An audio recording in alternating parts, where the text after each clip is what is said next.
Well, the night before President Trump's big re-election campaign kickoff in Florida, the major 2020 Democratic candidates are addressing retaking southern states, racism, and poverty at the event called the Poor People's Campaign Presidential Forum. I plan on campaigning in the South. I plan, and if I'm your nominee, winning Georgia, North Carolina, South Carolina, believe it or not. And I believe we can win Texas and Florida if you look at the polling data now. I have no intention of walking away. I'm going to make sure we don't write off the South. I've already been down there, and I'm going to keep going. I've been to Mississippi and Alabama. I've been to Tennessee. I've been to South Carolina, but I've also been to Georgia. I've been there. I'm building grassroots organization on the ground. Okay, let's discuss with Priorities USA Director Josh Schwerin and host of the Buck Sexton Show, Buck Sexton. Welcome, gentlemen. Good to have you both with us tonight. Okay, so the vice president, former vice president, specifically mentioned Texas. Washington Monthly writing this: if Texas goes blue, it will change American politics permanently. They say the basic contours of the red-blue divide have remained largely consistent for the Republicans. This has been possible because they could rely on Texas's 38 electoral college votes. Without them, there is no realistic scenario where they could win the presidency. Buck. Well, Texas is going to go red. So we saw, I think, the closest, and the reason there's this enthusiasm is because of Beto's.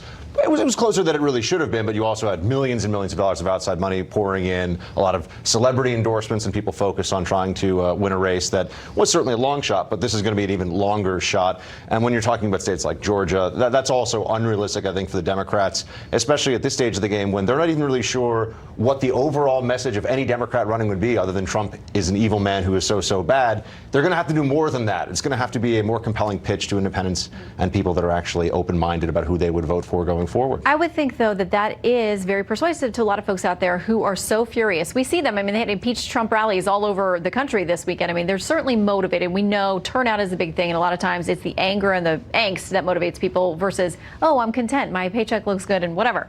Okay, Mara Liasson tweeted this out today. She was doing some comparisons of when you look at the numbers now in previous races. Mondale over Reagan by 10%, George H.W. Bush, 25%, 23% over the unknown Democrat, Dole, who clearly didn't beat Clinton, and the Republican, who clearly did not beat President Obama. So, Josh, too early to put too much stock in these polls? It's very early, and things are going to change, that's for sure. But if I'm Donald Trump, I'm worried about the consistency of his low poll numbers. So for the last 2 years since he's been in office, his approval ratings hovered in the 40s. And the disapproval, the strong disapproval, has also hovered around 40. And those two numbers aren't really moving for him no matter what happens. And that's a real problem. That's part of the reason why we picked up so many seats in 2018, and part of the reason why Democrats should not take this for granted, but it's why he's panicking and why his polling in his internal polling shows him losing in all these states is because he's been in trouble for a long time. I do think and it hasn't moved. You're at a high water mark of enthusiasm from Democrats right now that's going to recede very quickly when the Trump train leaves the proverbial station tomorrow, and all of a sudden there is a Trump 2020 campaign. This is a guy who I think even some of his most vociferous critics admit is just a beast on the campaign trail. It does these events, has this energy that comes out, is able to do multiple events in one day. There is nobody on the Democratic side who comes even close to just the pure performance art on the campaign trail that this president can put forward. So once that starts to go and people see, oh, it's not just that there'll be something else than this president going forward, they'll know who it might be, then I think you'll start to get a real sense. Look, I agree, it's way too early. We see the numbers way too early, but the overall narratives do get put in place right now. And when you look by the numbers, the Trump presidency is doing very well in the economy, which is going to be really tough to beat an incumbent just based on that. He also hasn't started a foolish war or escalated a war that we have no chance of winning. I think there's some really compelling storylines to the president to tell. And once he tells them, then Democrats are going to be in trouble. Well, it's actually, if you look at the economy, because I think this is a really important point, the Fox poll that came out this week showed that Americans are more pessimistic about the economy than when Trump was inaugurated. It's not actually going in the right direction.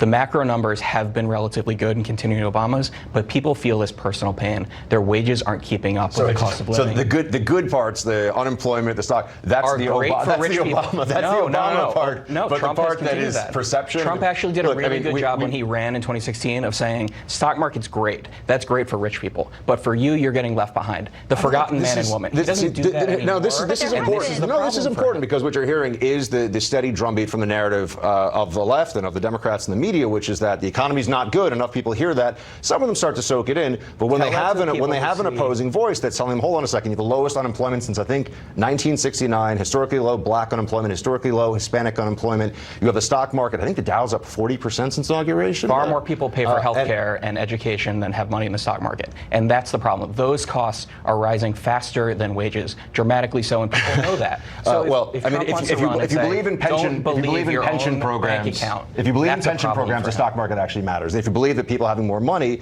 80% plus of tax filers actually got a tax cut the last time around. In Priorities USA polling, the lowest on the whole battery of economic concerns, the lowest one is losing money in the stock market. First one is paying for health care. The stock market is an indicator of overall economic health. It's not just actually. No, look, the Bernie Sanders class warfare stuff is cute, but when Trump is actually explaining to the American people they have more money, I think they'll feel much better. And then they get about their bills and they know that's not true. Okay. Look at that. We'll leave it there. I have a feeling this will continue, with Shannon. zero agreement on anything. Zero. It's Except early. for We that agree the on polls that. are too early. It You is agree early. on that. That is true. All right, Josh and Buck. Thank Thanks you so both. much. Come back Thank you. soon.